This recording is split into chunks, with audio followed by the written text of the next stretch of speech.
ጾም እየሻሩ በሕግ ከተወሰነው ሰዓት በታች ሰዓት እየቀነሱ ጾምን ቀንሶ መብላት የእሪያና የአሳማ ስራ ነው ይላል።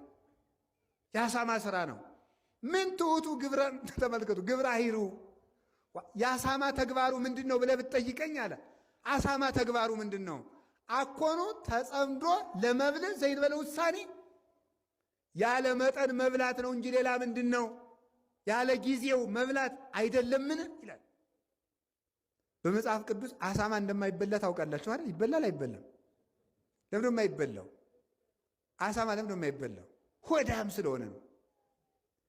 አሳማ አይበላም ማለት ሆዳም ሰው አይጸድቅም ማለት ነው።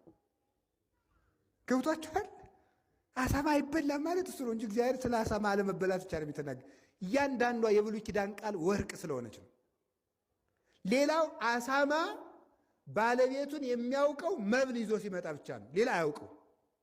ውሻ በሽታ ነው የሚያውቀው፣ አሳማ በመብል ነው የሚያውቀው። ስለዚህ አሳማ አይጸድቅም፣ አሳማ አይበላም የተባለበት ምክንያት አሳማ ጌታውን የሚያውቀው ሲያበላው ብቻ እንደሆነ እግዚአብሔርን ሲያበላቸው ብቻ የሚያመሰግኑ ሰዎች የእግዚአብሔር ሰዎች አይደሉም ማለት ነው።